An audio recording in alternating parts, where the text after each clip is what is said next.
नमस्कार, our voice news में आपका स्वागत है और मैं आपके साथ अलविया सिद्दीकी। नजर डालते हैं कुछ मुख्य खबरों पे।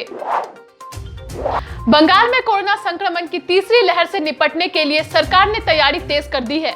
राज्य के स्वास्थ्य विभाग ने अब निजी अस्पतालों को उसी तरह से सतर्क और कोरोना मरीजों के लिए बेड तैयार रखने को कहा है। नॉर्थ ईस्टर्न रेलवे गोरखपुर में जनरल मैनेजर वी.के. त्रिपाठी को रेलवे बोर्ड का नया चेयरमैन और चीफ एग्जीक्यूटिव ऑफिसर नियुक्त किया गया है। चीफ सिलेक्टर चेतन शर्मा ने दावा किया है कि विराट कोहली की T20 वर्ल्ड कप से पहले सिलेक्टर्स ने भी कप्तानी न छोड़ने को कहा था, लेकिन वे नहीं माने। सशस्त्र बलों के 5 पूर्व प्रमुखों और 100 से अधिक प्रमुख लोगों ने हाल में आयोजित धर्म संसद में नफरत फैलाने वाले भाषणों को लेकर राष्ट्रपति रामनाथ कोविंद और प्राइम मिनिस्टर नरेंद्र मोदी को पत्र लिखा है। आजादी को लेकर दिए बयान पर बढ़ी कंगना रनौत की मुश्किल। मामले में दर्ज हुए एक और शिकायत। एक्ट्रेस के खिलाफ पुलिस में यह शिकायत मुंबई कांग्रेस जनरल सेक्रेटरी भरत सिंह ने दर्ज कराई है। हरिद्वार में धर्म संसद के बाद अब अगला आयोजन उत्तर प्रदेश के अलीगढ़ में करने की घोषणा की गई है। AIMIM के जिलाध्यक्ष गुफरान नूर ने बताया कि नफरत का जहर हिंदुस्तान के अंदर घोला जा रहा है। 22 और 23 तारीख को अगर यह आयोजन होता है तो AIMIM इसका विरोध करेगी और सड़कों पर उतरेगी। कोरोना के बढ़ते मामलों के बीच बच्चों को स्कूल भेजने को लेकर उठे सवालों के बीच प्रख्यात माइक्रोबायोलॉजिस्ट और वायरोलॉजिस्ट डॉक्टर गगनदीप कांग ने उन्हें स्कूल भेजने की वकालत की है। इसके अलावा उन्होंने टीके की बूस्टर खुराक और ओमिक्रॉन वेरिएंट के बारे में भी बात की। इराक के राष्ट्रपति रहे सद्दाम हुसैन को 30 दिसंबर को फांसी दी गई थी। सद्दाम हुसैन की मौत के 15 साल बाद उनकी बेटी रगद हुसैन ने इराक के लोगों से एकजुट होने और अरब दुनिया में बदलाव लाने में भूमिका अदा करने के लिए कहा है।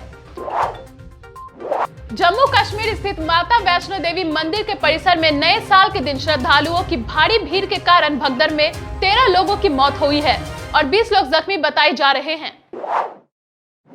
वैष्णो देवी मंदिर में मची भगदड़ के कारण 13 लोगों की मौत हो गई है।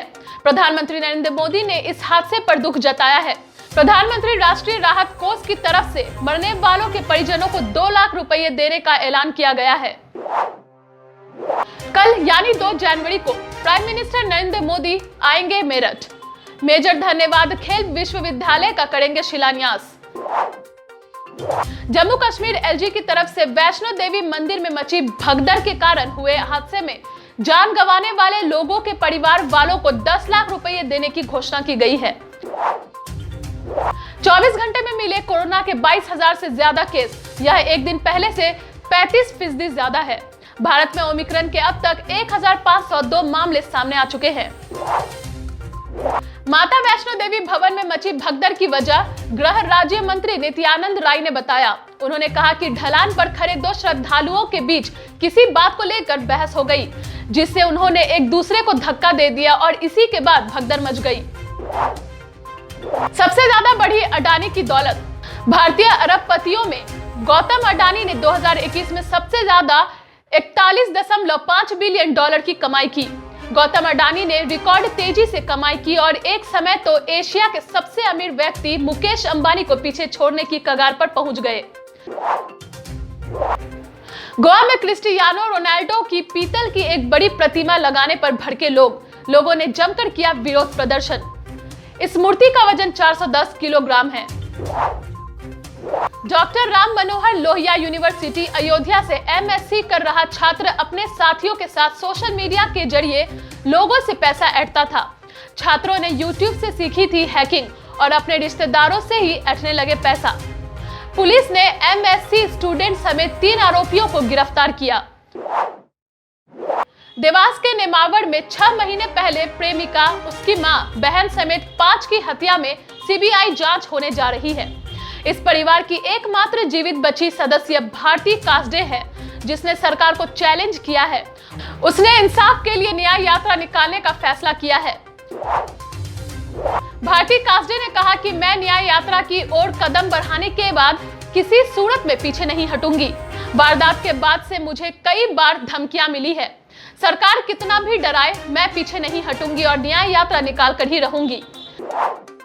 पंजाब के मुख्यमंत्री चरणजीत चन्नी शनिवार को अपनी सरकार का रिपोर्ट कार्ड पेश करेंगे।